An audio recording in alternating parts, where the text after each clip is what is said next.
यीशु मसीह के जलाली खूबसूरत पाक और पवित्र नाम में आप सबकी सलामती हो और क्रिसमस का सीज़न भी मुबारक हो। आमीन।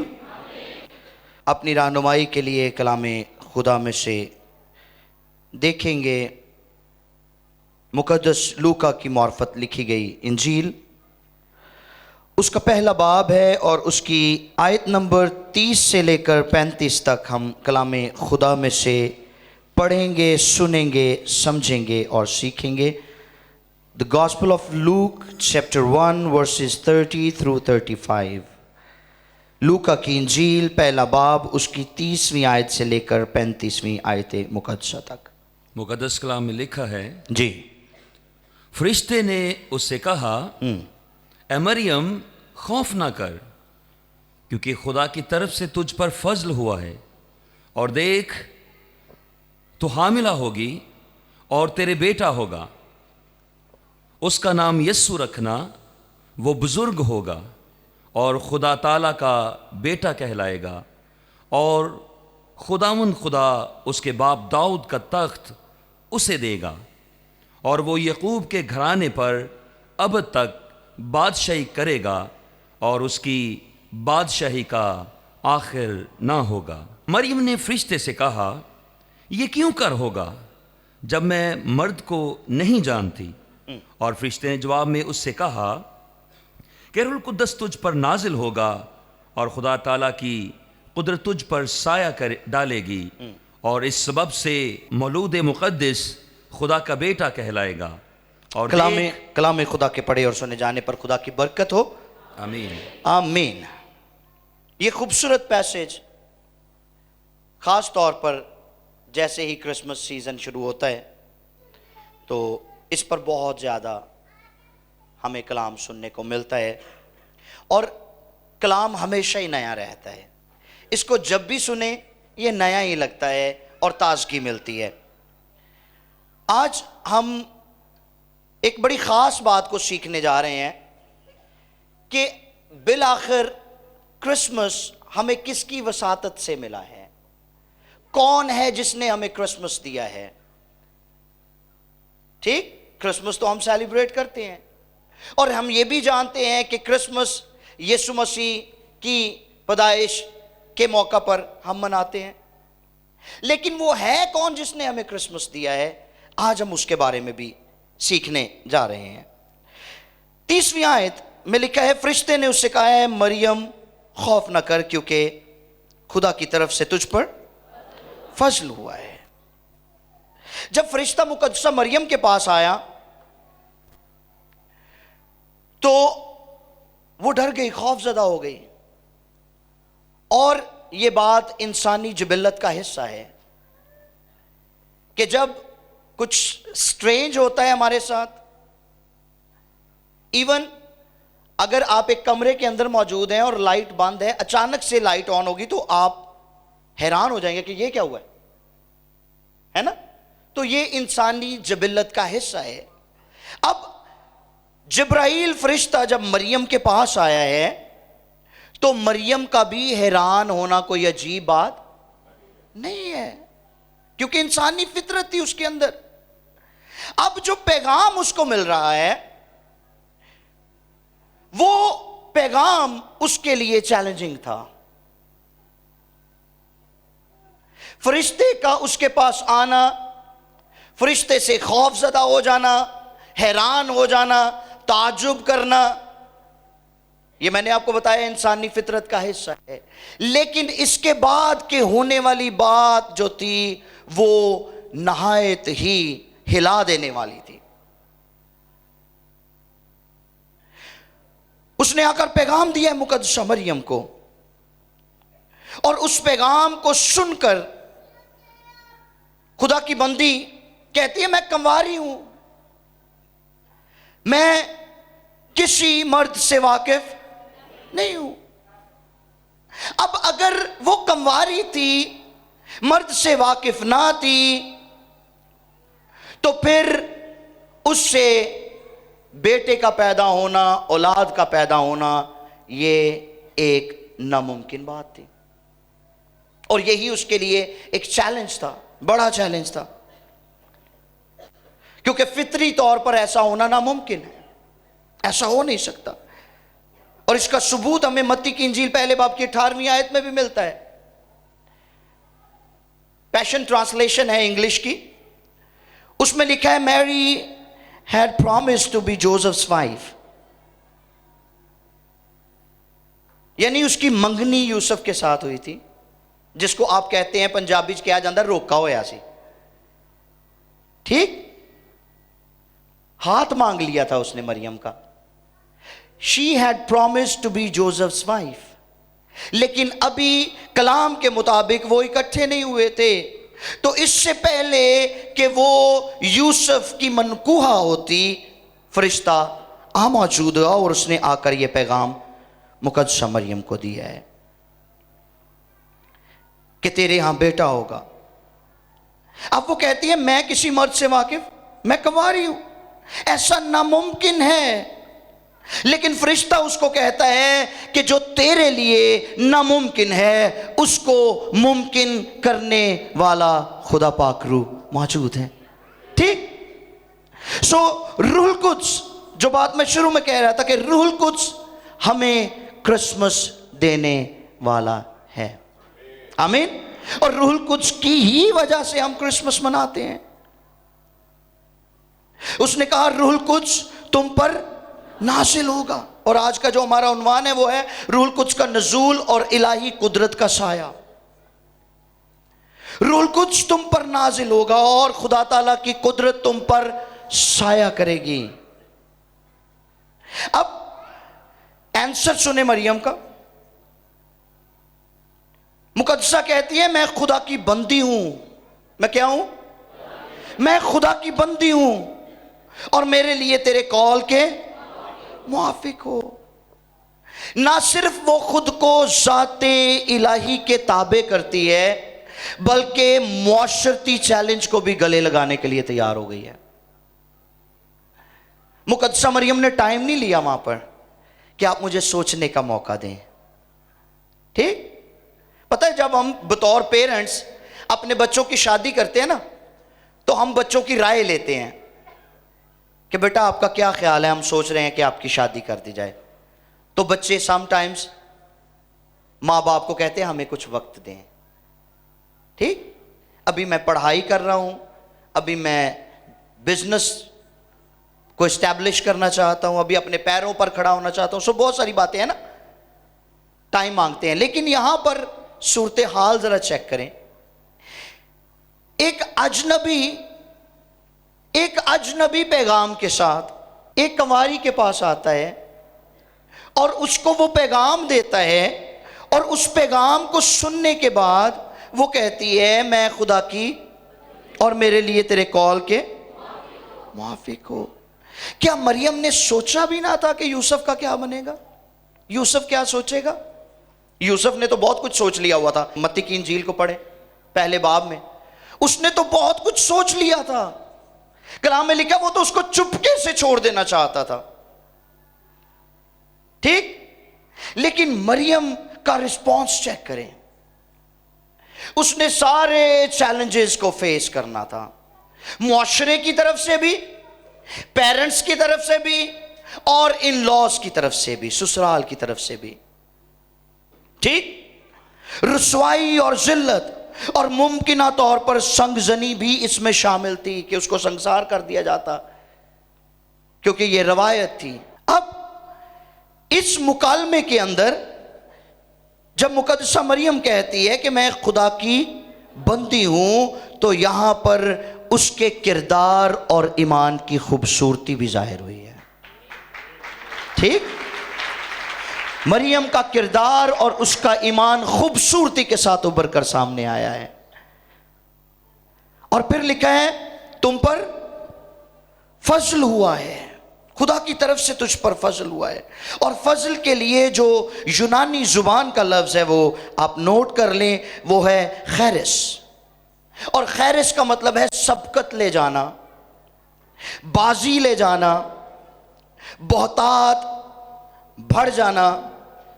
और एक और तर्जमे में आया है कि खुदा की तरफ से रहम और मेहरबानी का हो जाना। हालेलुया।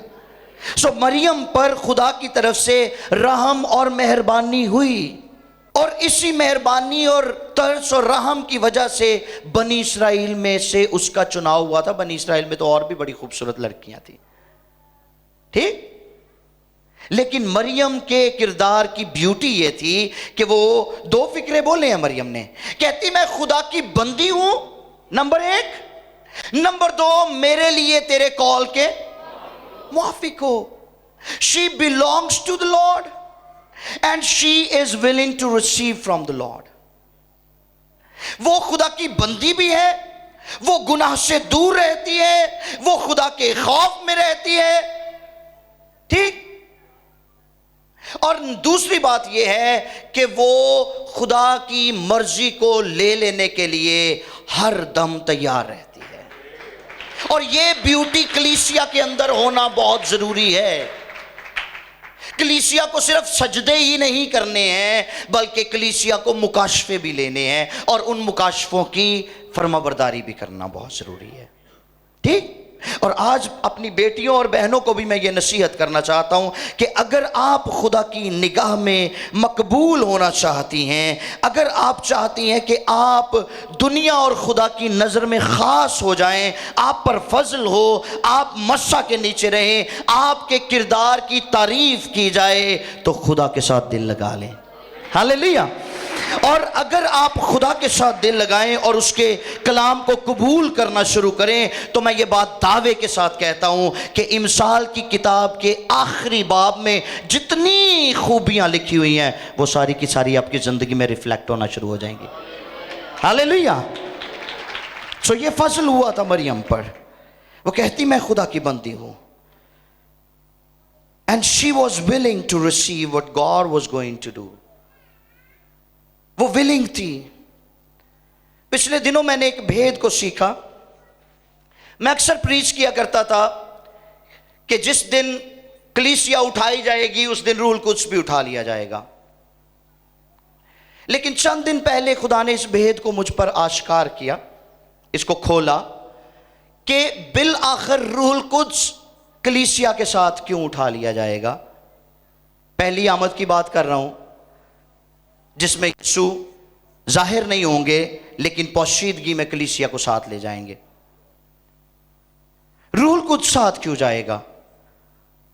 तो खुदा बाप ने इस भेद को इस तरह से खोला कि अब्राहम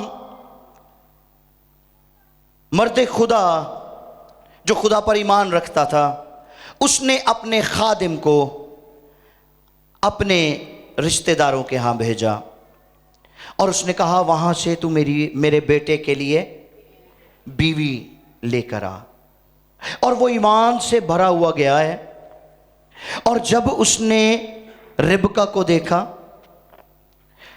तो खुदा ने उसके दिल में डाला कि यही है वो जो मैं चाहता हूं कि मेरे बेटे इसहाक की बीवी बने। अब रिबका जहां खुदा की बंदी थी, वहां वो उस खादिम के साथ जाने के लिए भी तैयार थी, ठीक। उसके पेरेंट्स ने जब उससे पूछा है कि क्या तू विलिंग है, तो उसने कहा I am very much willing, मैं बिल्कुल तैयार हूं, मैं जाना चाहती हूं, ठीक। और वो खादिम रिबका को लेकर आइज़िक के पास चला गया, इसहाक के पास चला गया, ठीक। बिल्कुल इसी तरह से रूहुल कुद्स इस दुनिया में कलीसिया को लेने के लिए आया हुआ है और कलीसिया को फैशन कर रहा है, कलीसिया को बना रहा है, कलीसिया को श्रृंगार कर रहा है कलीसिया का, और कलाम के साथ कलीसिया को धो रहा है। और बहुत जल्द वो वक्त आने को है जिस दिन रूहुल कुद्स कलीसिया को अपने साथ लेगा और बर्रा के पास चला जाएगा ताकि बर्रा की शादी हो। हालेलुया। सो मरियम विलिंग थी। और मैं गौर कर रहा था इस बात पर कि मुकद्दसा मरियम की कुर्बानी जो थी वो अब्राहम की कुर्बानी से बढ़कर नहीं थी।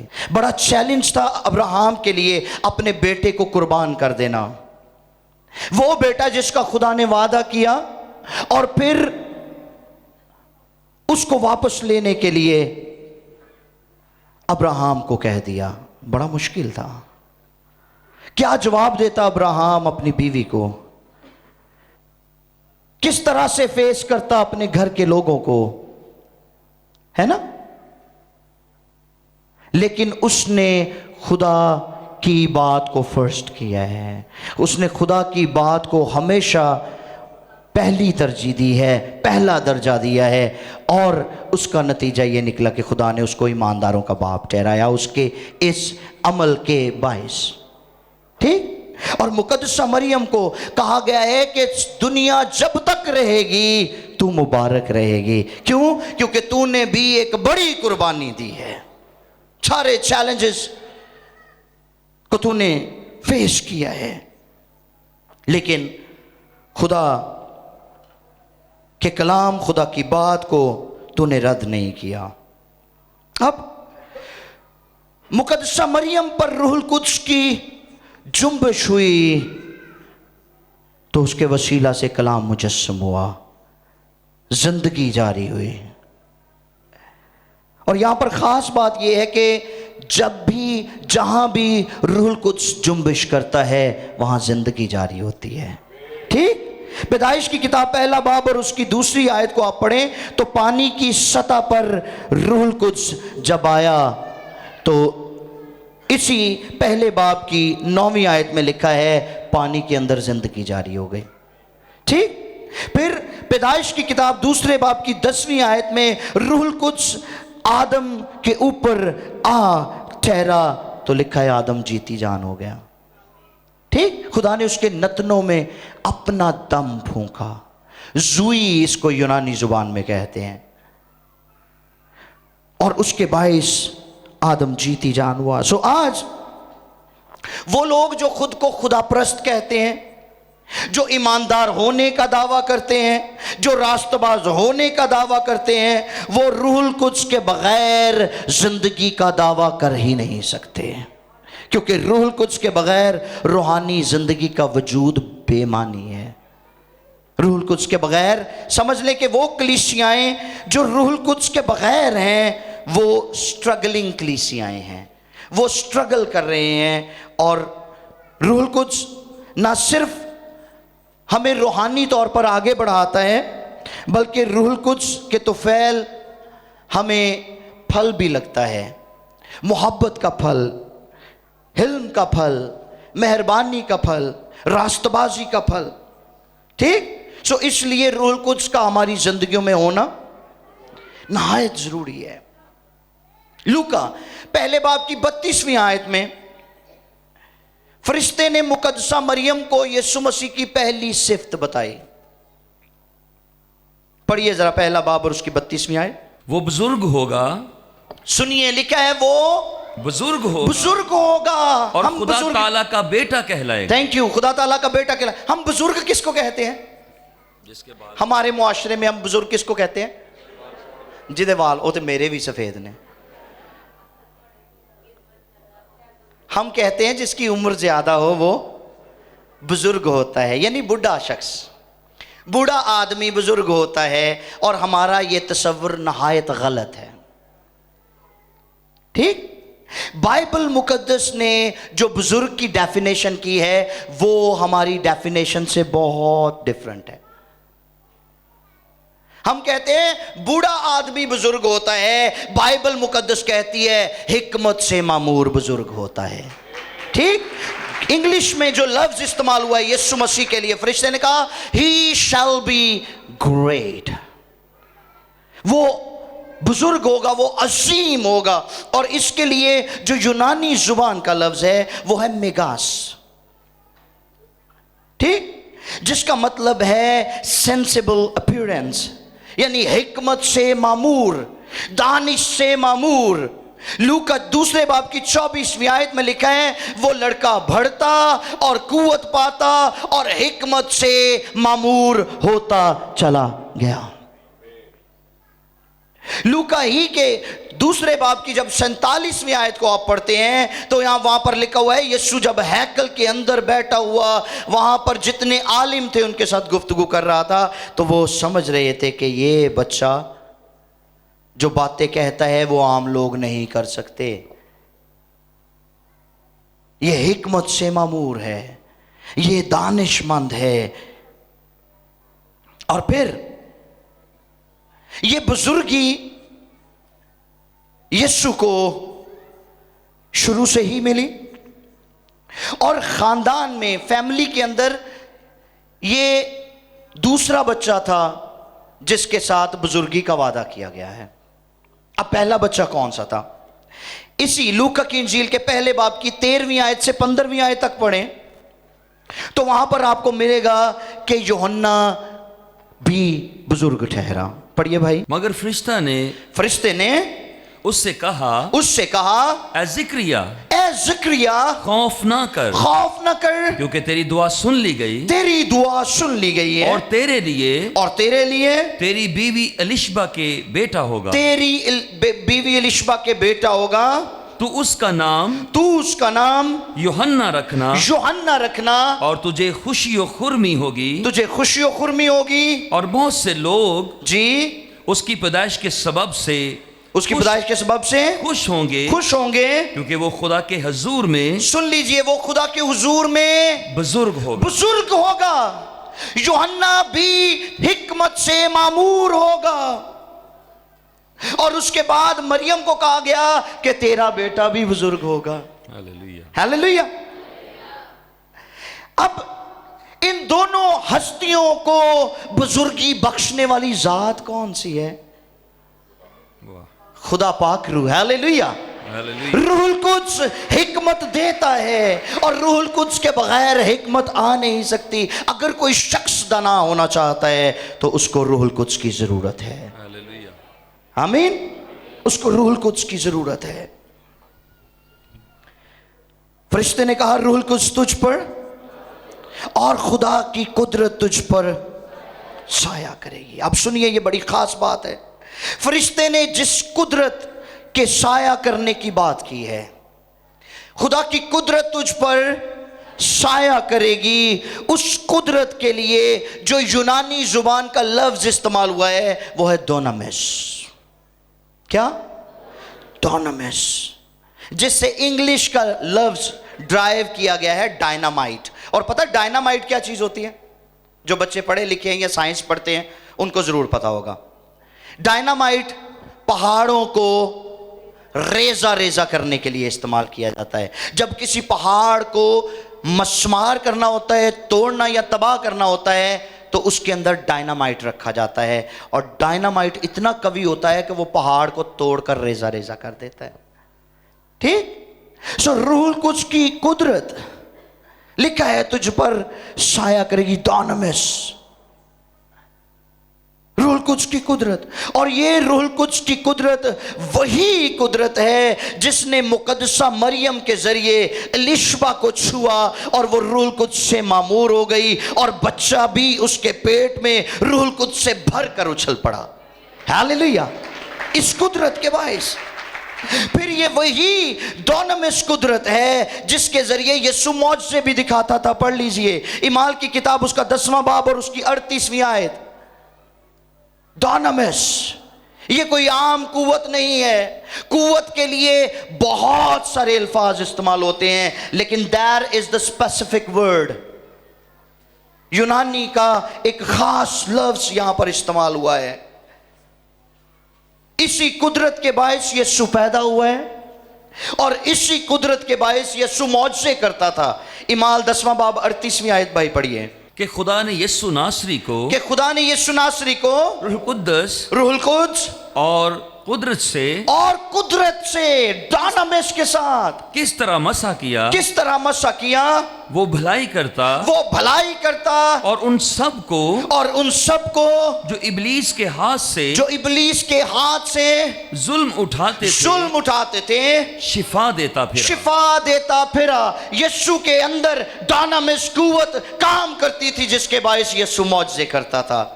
हालेलुया। शिफाएं बांटता था। फिर ये वही डायनामिस कुदरत है जिसने यीशु मसीह को मुर्दों में से भी जिलाया। पढ़िए इफिसियों 1 बाब और उसकी 19वीं और 20वीं 2 या। डायनामिस के बायस यीशु मसीह मुर्दों को जिंदा करता है। मौजज़े करता है, बीमारों को चंगा करता है, लंगड़ों को चलाता है, अंधे देखते, बहरे सुनते, गूंगे बोलते हैं। और उसी कुदरत ने यीशु को भी जब वो दफन हुआ तो मुर्दों में से जिलाया। इफिसियों पहला बाब 19 और 20। और हम ईमान लाने वालों के लिए, और हम ईमान लाने वालों के लिए उसकी बड़ी कुदरत क्या ही, कुदरत के लिए फिर से सुन लें, जो लफ्ज यहां पर इस्तेमाल हुआ है वो डॉनमिस है, आप इसको घर जाके पढ़िएगा जरूर जी।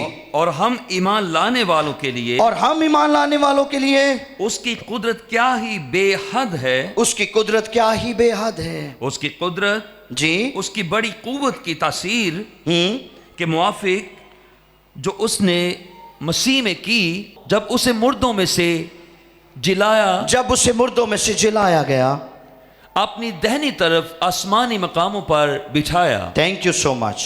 सो ये वही कुव्वत है, ये वही कुदरत है जो मुकद्दसा मरियम के ऊपर आकर ठहरी है। और उसी कुदरत के बायस फिर से सुन लें, यीशु मौजज़े भी करता और यीशु खुद भी मुर्दों में से जिंदा हुआ। अब फिर आगे बढ़िए, ये वही कुदरत है, ये वही डॉनमिस है जिसको देने का वादा एट दी एंड यीशु मसीह ने किया। कब?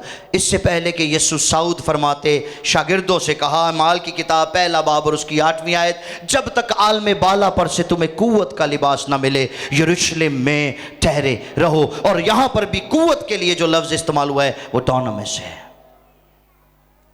ठीक। और फिर इमाल दूसरा बाब और उसकी पहली 4 आयत, जब शागिर्द बाला खाना पर ठहरे हुए थे, दुआ कर रहे थे, तो वहां पर भी जब रूहुल कुद्स उन पर नाजिल हुआ है तो लिखा है उन्होंने कुव्वत पाई, कुव्वत पाई। यीशु क्यों इतना कंसर्न था इस कुव्वत के लिए?